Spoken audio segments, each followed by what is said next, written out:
Olá e bem-vindos a mais uma entrevista do canal Will Therman.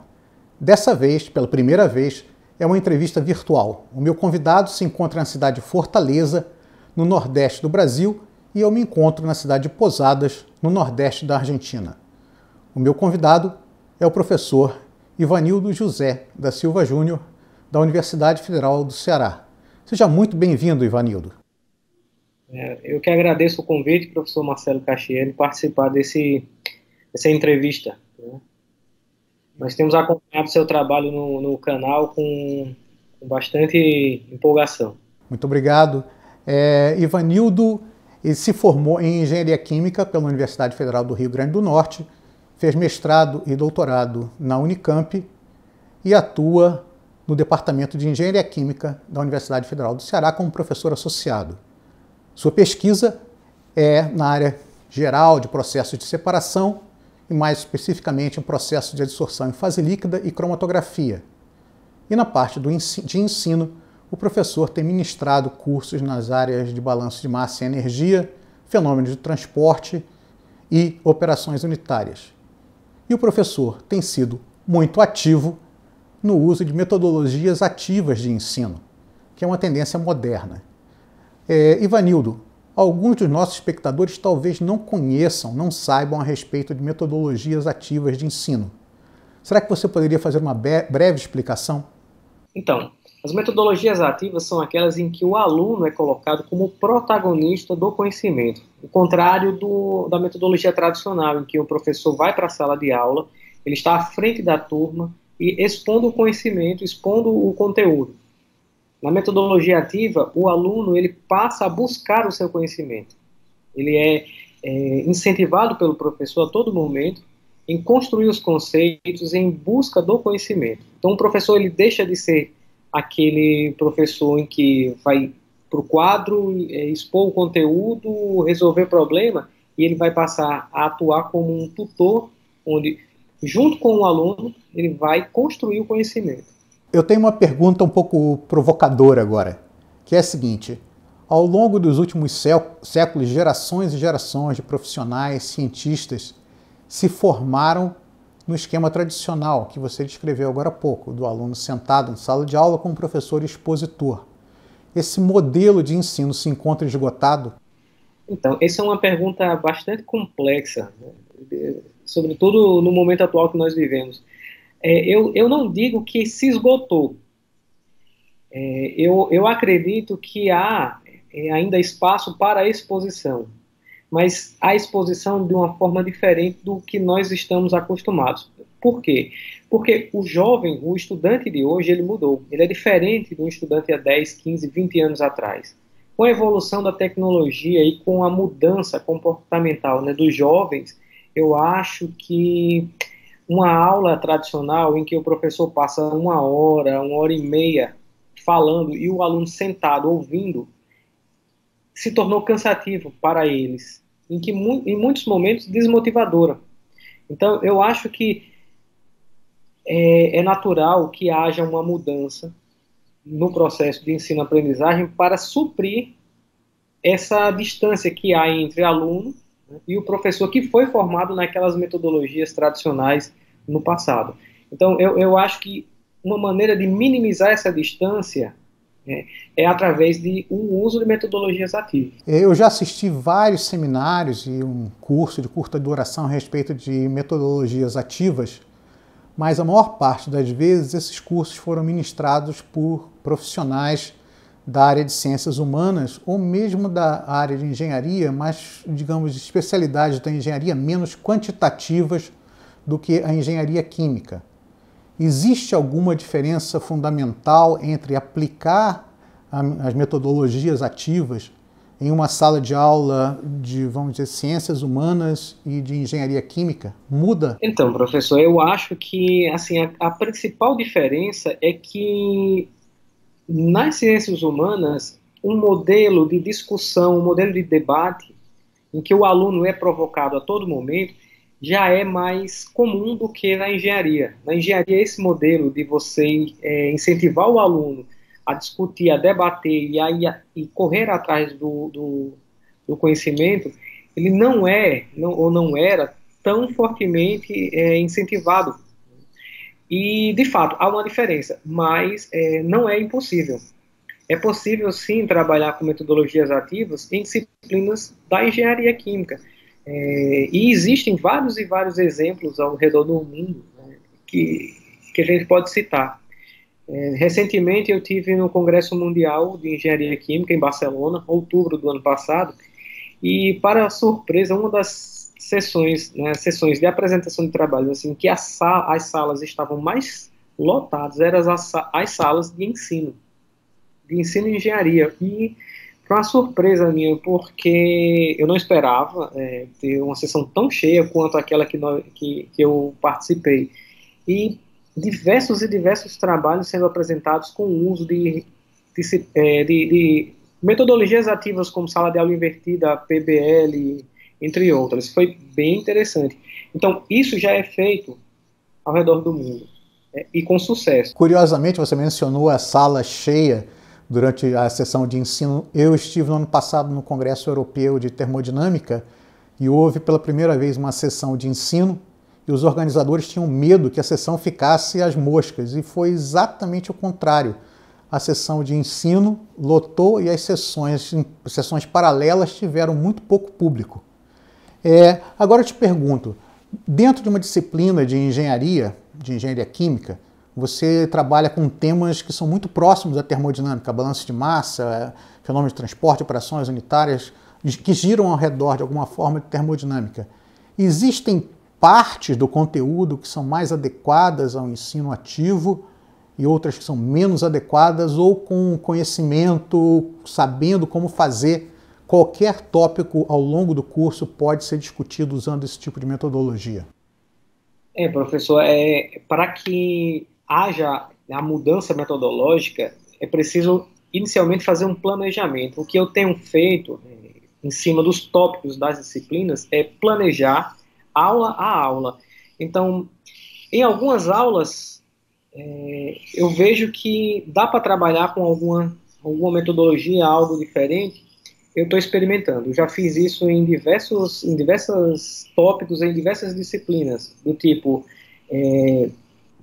introduzir um jogo, introduzir um game, um quiz, ou desafiar os alunos com relação a algum tipo de problema, desafio.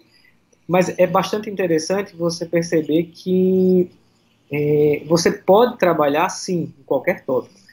Em alguns específicos, dá para trabalhar a parte conceitual, outros dá para trabalhar a parte de projeto, de cálculo, mas trabalhando de uma maneira um pouco diferente daquele usual de você ir para o quadro e explicar passo a passo. Por exemplo, a disciplina de operações unitárias 3, o semestre passado eu estava lecionando essa disciplina e falando sobre destilação binária, por exemplo, né, método McCabe. Inicialmente, o que a gente faz? A gente descreve o processo, descreve a metodologia de cálculo, define o balanço, as retas de operação, vai estimar número de estágios, o ponto de alimentação, a razão de reciclo. Dá para trabalhar de uma maneira diferente. Por exemplo, existem alguns softwares gratuitos ou sites que já fazem os cálculos. E em cima desses simuladores, que ao passo que você vai mudando alguma propriedade, a volatilidade relativa, ou você muda uma razão de refluxo, por exemplo, o gráfico de McCabe vai se alterando e o aluno vai vendo, né, vai assistindo. É uma coisa visual e não meramente intuitiva, que com ele fica na mente, né, que se alterar um parâmetro vai acontecer tal coisa. E por que está acontecendo? Então ele consegue visualizar e não fica somente na imaginação, né? Mas isso é uma coisa interessante de trabalhar com o estudante para que ele desenvolva essas ferramentas. Porque ele desenvolvendo, ele passa a entender melhor como é que é o processo. Então você vai dar a ferramenta para o aluno desenvolver tal habilidade e construir, né, o diagrama. Então eu tenho feito o processo inverso, muitas vezes. Eu dou o problema, peço para eles discutirem, trabalhar em cima daquele conteúdo, daquela abordagem. E em cima dele a gente começa a discutir os conceitos.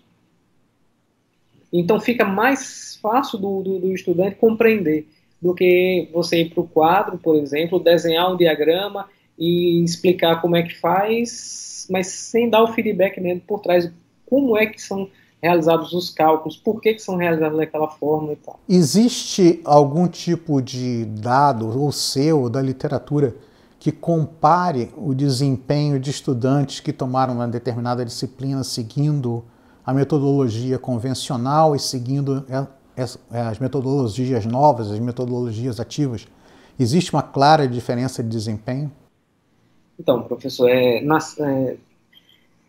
eu, falando particularmente das disciplinas que eu leciono, depois que eu introduzi a mudança metodológica, eu percebi um amadurecimento maior dos estudantes. Enquanto os alunos estão colocando a mão na massa, desenvolvendo os trabalhos, os projetos, eles estão aprendendo. Então eu faço isso aula a aula, a gente trabalha aula a aula esse tipo de situação. Porque os alunos metem a mão na massa e vão construindo conhecimento. Com base nisso, as avaliações tiveram o desempenho dos alunos nas avaliações foram assim, bem expressivos em relação aos anos anteriores. É lógico, estatisticamente eu não posso comparar uma turma com outra, e eu teria que ter um modelo, né, um modelo correndo em paralelo, uma disciplina com metodologia ativa, outra não, e fazer a comparação entre as duas no mesmo semestre, o que também muitas vezes se torna inviável, né, depende de vários fatores. Mas, em relação aos anos anteriores, as disciplinas em que eu introduzi a metodologia ativa, o rendimento foi muito superior, mas muito superior mesmo. Assim, eu tive aumentos expressivos na média geral em torno de 20, 30%. Bem expressivo. Bem expressivo. Agora eu te pergunto, quando se introduz uma metodologia nova, algo que é novo e que rompe com a tradição, há pessoas que aceitam e apoiam e há aquelas que resistem à mudança.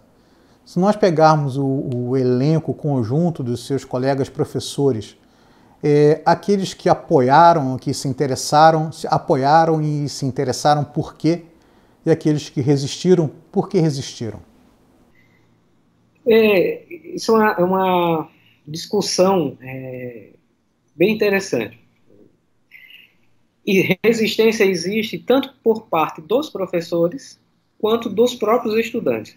Ainda existem aqueles estudantes que preferem o modelo tradicional. Então, eu, Ivanildo, nas minhas aulas eu procuro mesclar. Então, em alguns determinados tópicos eu vou para o quadro e dou a aula expositiva. Por quê? Porque a minha intenção é fazer com que os estudantes aprendam, independente da metodologia. Então, e como existe uma fração ainda resistente, eu procuro fazer essa mudança.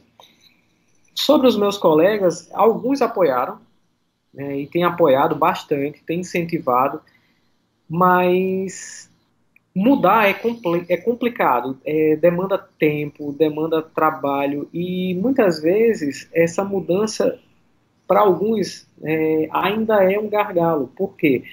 Justamente por isso, porque dá trabalho, porque demanda bastante tempo, e é uma das questões que eu tenho escutado bastante, assim, de alguns professores. Eu vou levar muito tempo para fazer isso, ou para fazer aquilo, né, ou isso dá trabalho, eu não quero mexer com isso agora, mas parabéns para você que teve coragem de fazer e tal. Então, eu tenho escutado de tudo, né? Mas assim, dentro do Centro de Tecnologia, não estou falando da engenharia química específica, mas dentro do Centro de Tecnologia aqui na UFC, há uma corrente muito forte, uma tendência muito forte de professores de diversos departamentos que estão iniciando, né, as mudanças. Existe uma corrente bastante expressiva aqui, eu acho que em pouco tempo nós vamos conseguir trazer mais gente, né, mais professores para o nosso, digamos, clã. Okay? Nós ainda estamos iniciando aqui, né? Na engenharia química talvez eu tenha sido o primeiro que tenha mudado, apesar de haver algumas ações que eu julgo assim muito interessantes, né, que já foram feitas no passado, que ainda, né, persistem no presente, do tipo, embora não tenha sido aplicado nenhuma metodologia ativa, né, em conjuntos de disciplinas, mas em semestres passados nós trabalhamos com o que nós chamamos de projeto integrado, onde disciplinas do mesmo semestre, professores que ministram disciplinas do mesmo semestre realizavam um trabalho em conjunto, porque os estudantes eram os mesmos. Então, muitas vezes o aluno tinha que desenvolver um trabalho onde ele tinha que construir um dispositivo onde envolviam várias e várias disciplinas. Então, isso é uma coisa muito bacana e que o aluno aprende fazendo o que o engenheiro faz de melhor, né? Construindo, projetando. Não, essa é uma experiência fantástica que, é verdade, dá também muito trabalho, porque envolve coordenar as ações de muitos cursos ao mesmo tempo. Uma pergunta a respeito dos alunos que resistem. Como você consegue lidar com um aluno, por exemplo, pelo que eu sei, nas metodologias ativas, em alguns casos envolve que o aluno leia o material antes da aula, conheça um pouco do que vai ser discutido, e o espaço da aula é usado para discussão, para resolução de problemas. Então, pressupõe que o aluno em casa vá se preparar para assistir a aula subsequente. Como motivar os alunos para que eles façam isso de maneira sistemática ao longo de todo um semestre? Eu costumo brincar com os estudantes que a melhor moeda de troca é nota. Então, é assim, na primeira vez que eu introduzi metodologia ativa, foi na disciplina de balanço de massa e energia, eu comecei a trabalhar com sala de aula invertida. E para convencê-los, inicialmente, o que eu acordei com a turma? Que todas as atividades em sala e as atividades extra-classe valeriam nota. Então, o aluno, para desenvolver uma atividade em sala, ele precisaria acessar aquele conteúdo que foi disponibilizado previamente. Ou seja, para ele resolver o problema, ou ele resolver um trabalho individual ou em equipe, ele precisava acessar aquele conteúdo. Se ele não acessasse, ele teria dificuldade. Se ele não conseguir desenvolver, o rendimento dele vai cair. Então, de início, essa foi a principal moeda de troca. Olha, faça a sua parte em casa, estude, que na sala de aula, desenvolvendo a atividade, você vai ser bonificado. Com o passar do tempo, isso entrou em regime permanente. Eu passava a atividade e eles já começavam a buscar, a assistir os vídeos, porque eu cheguei a produzir alguns vídeos, ou então eles acessavam vídeos de outros professores, de outras instituições.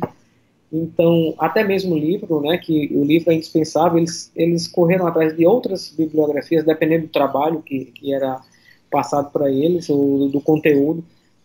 Mas, de início, para convencê-los, a estratégia foi essa, né? E, graças a Deus, não tive nenhum problema com relação a isso.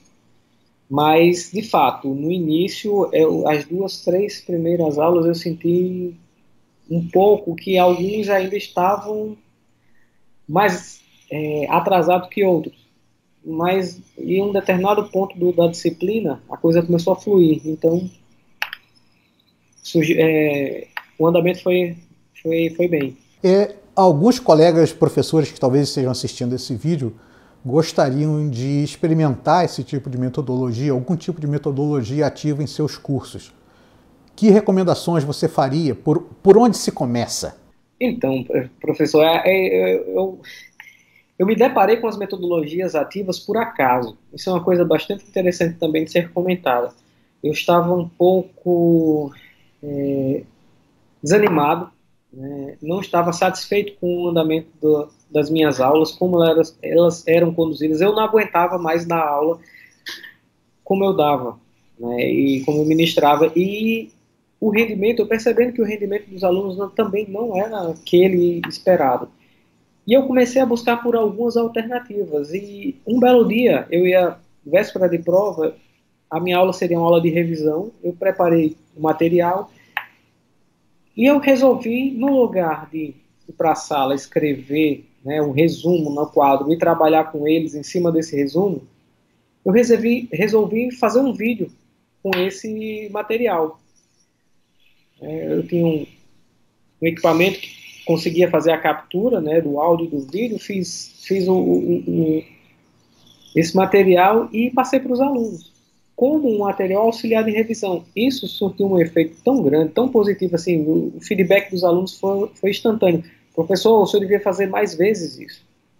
E foi quando eu despertei para essa potencialidade. Então eu comecei a pesquisar e eu me deparei com algumas metodologias, como por exemplo a sala de aula invertida. Mas o X da questão é, antes de fazer qualquer mudança, é interessante ler, pesquisar. Eu fiz um trabalho de casa, eu pesquisei, fui ler alguns blogs, algumas reportagens, livros. Eu consultei muitos livros que tratavam do assunto, não só de sala de aula invertida, mas como de problem-based learning, como de gamificação, ensino híbrido, entre outras. Então, eu acho que o primeiro passo para quem tem interesse de conhecer um pouquinho melhor é buscar, né, informações, ler. Tem muita coisa na literatura já sobre o assunto, em português, em inglês, tem muita bibliografia.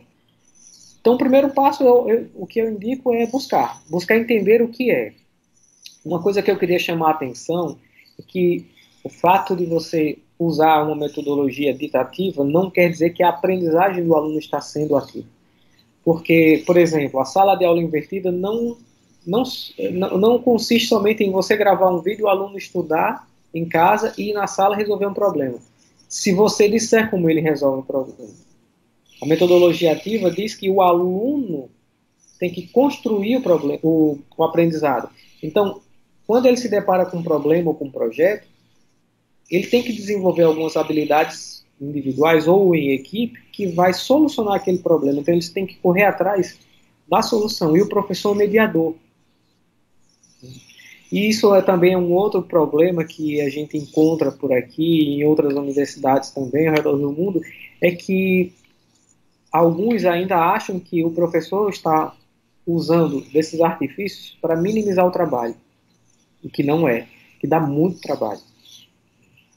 Mas é isso, eu acho que o primeiro ponto, o primeiro passo é ler um pouco sobre, entender e, para a sua disciplina, ou para o conjunto de disciplinas, identificar qual a melhor metodologia que pode ser aplicada.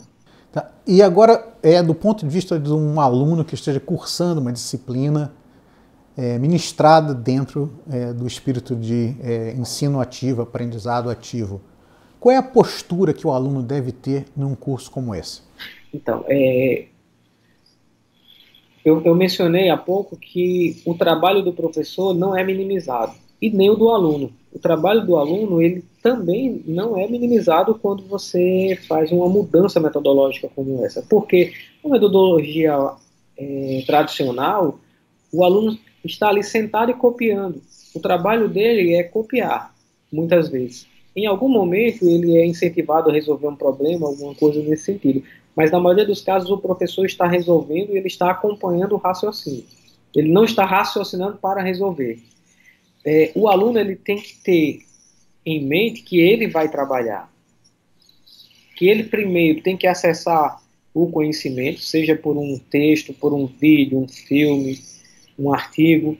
Mas, em sala, ele vai ter que trabalhar aqueles conceitos para resolver um problema. Então, ele tem dois momentos. O momento em casa, sozinho, e o momento em classe, que ele pode trabalhar em equipe, com o auxílio do professor ou não, com os colegas. Então, o aluno ele tem que ter esse entendimento. O trabalho dele não vai ser minimizado. E ele tem que estar disposto a aprender.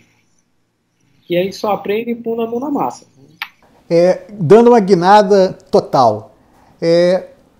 Além da engenharia química, quando você não está fazendo suas pesquisas, não está preparando material para os seus cursos, Quais são os seus hobbies, quais são as suas atividades, o que você gosta de fazer para se relaxar? Então, professor, aqui nós temos um litoral fantástico, né? Fora passear com a família na praia, eu costumo praticar atividade física, né?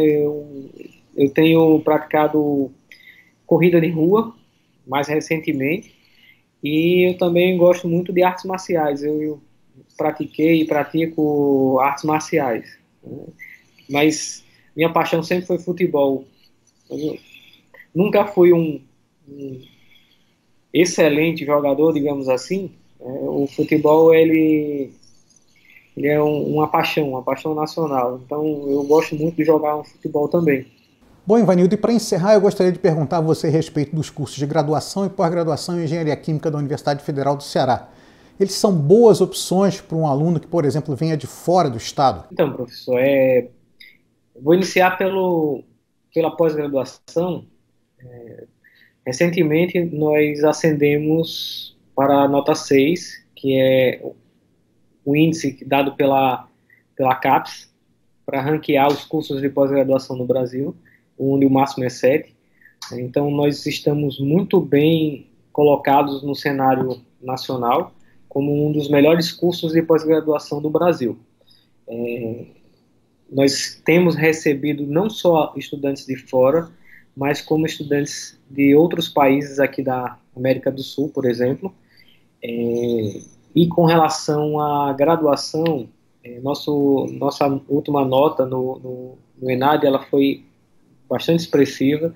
Nós estamos com um curso de graduação bastante forte também, onde os alunos, né, têm se formado e se colocado no mercado de trabalho com facilidade, passando em concursos como do Marinha, da Petrobras, empresas locais. Alguns já conseguiram se colocar, inclusive em multinacionais. Então, seria uma boa opção, sim.